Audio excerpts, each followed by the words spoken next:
Baklava, those little heavenly bites that melt in your mouth. This is a super easy, super simple, super quick recipe, and you'd be crazy not to make those amazing vegan baklava.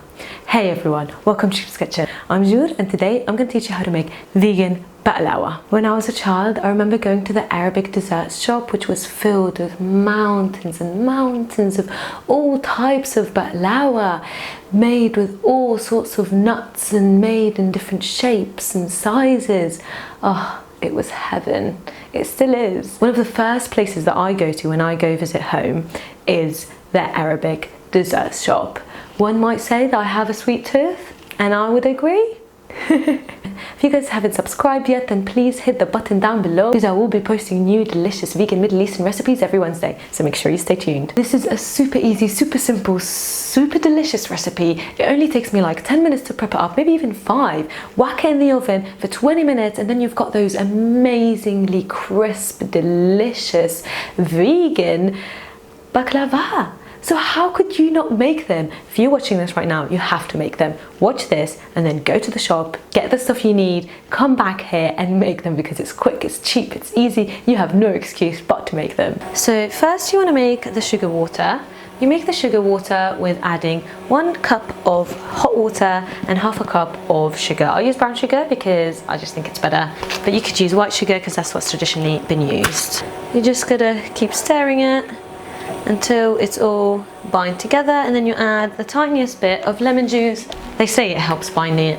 I don't know if it does. I'm just gonna say it does. First we want to make the filling. So we do that by adding a little bit of sugar to some ground, whatever nut you want. So I've got cashew, I've got pistachio, and I've got also some lovely almonds. Pistachios and cashews are definitely the most common ones to be used. So we're going to use a bit of sugar and then a little bit of warm water, just so we can bind it all together and melt the sugar a little bit and coat the nuts. Traditionally they use rose water, but I swear to God I hate rose water. Even though we use it in a lot of our recipes and a lot of our desserts, I hate it because, well, when we were young, when we were in school, the most thing that if you were sick, they'd send you to the nurse's office. Nurse's office wouldn't have a nurse, what am I on about? To like the vice principal's office, and she would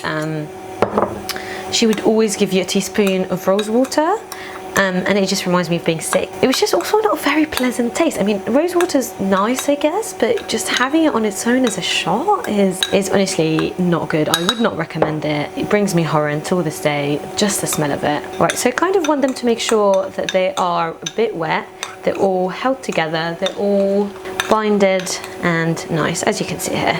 Lovely, so that's all the 3 fillings done. And then you need to have a bit of butter, and I added a tiny bit of sugar, which you need to brush the pastry with as you go. See, it's so quick to do the sugar water. It honestly takes no time. I'm done. It took me like a minute, but put it of course on a low heat. So we're gonna get them out sheet by sheet. Let's start with the first sheet. Taking it out and putting it on here, while the rest you put it on there, and you want to put a damp towel on it so you make sure it doesn't dry up really quickly. I got this recipe from Palestinian Table, written by Reem Assis. Yeah, it's brilliant. I always love getting new recipe books written by Palestinians, just because it can be so insightful. Even though I have most of the recipes from my parents, it's just interesting to see how other people do it, because I swear every Palestinian family does things differently. So you want to brush it all with the... But yeah, if you want to, yeah, 2 amazing books, I think. Palestine on a Plate and The Palestinian Table, absolutely brilliant.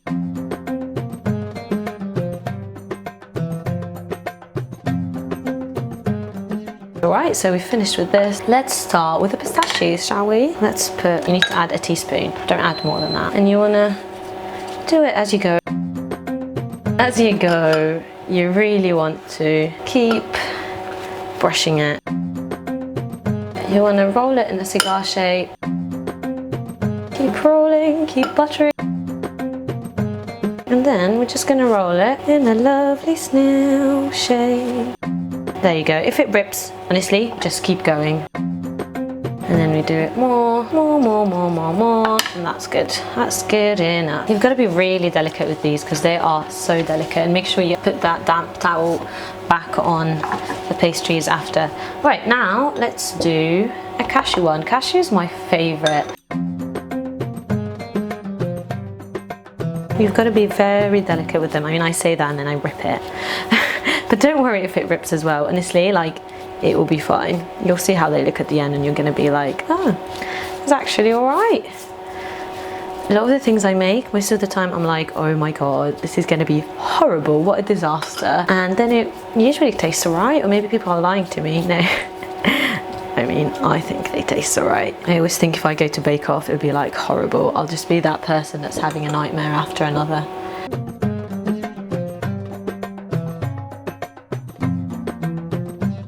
Alright, so add a teaspoon and then delicately roll it and dip it, roll it and dip it.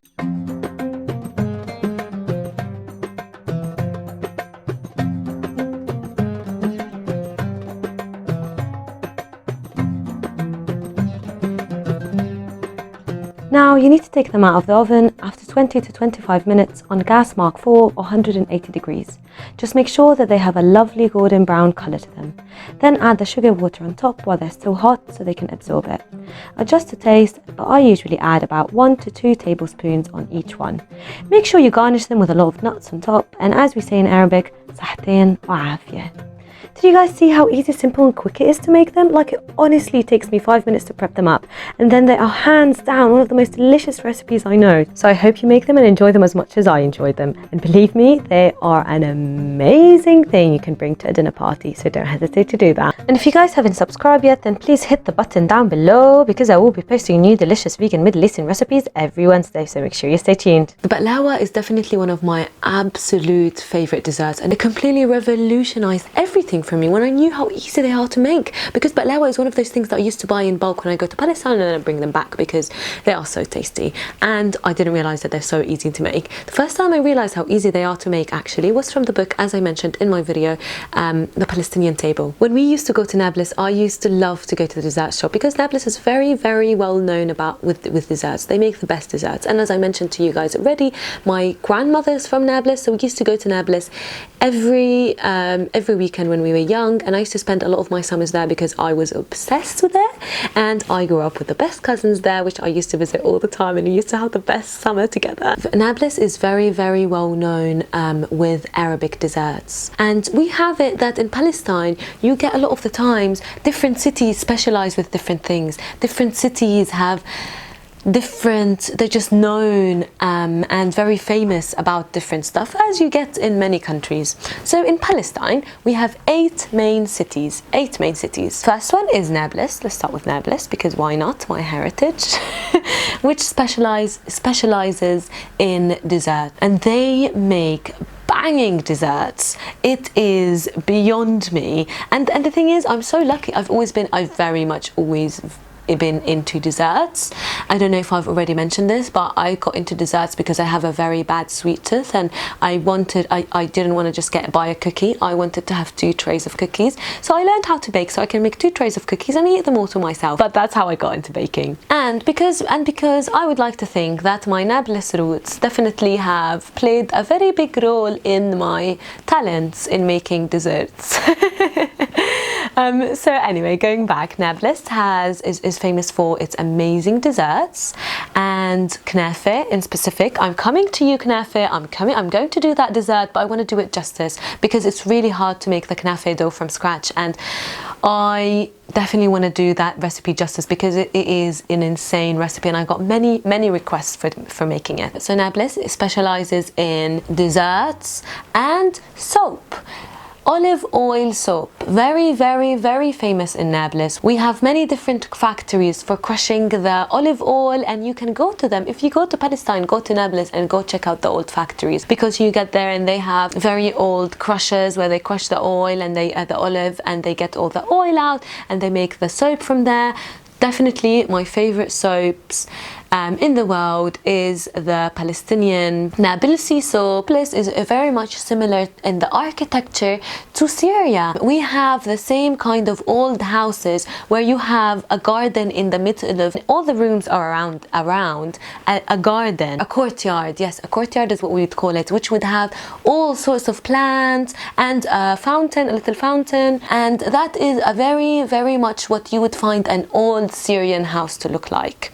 And in Nablus, the thing is, Nablus and Syria have very strong connections. Their accents, the Arabic accents, are very similar, even the way they stretch the words, the way they say certain things. My nan remembers when she used to love to go to Syria. So yeah, and my nan remembers when she used to go to Syria, she used to go to the old markets, and she always used to say how much Nablus and Syria have very strong connections in trade, in so many ways. In this video, I'll only talk about Nablus, but I'll tell you about all the different Palestinian cities and talk about them in details in my next videos.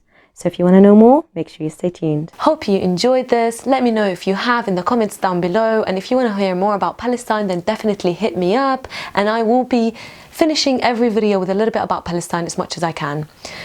Again, if you guys haven't subscribed yet, please don't forget to do that, because I will be posting new delicious vegan Middle Eastern recipes every Wednesday, so make sure you stay tuned.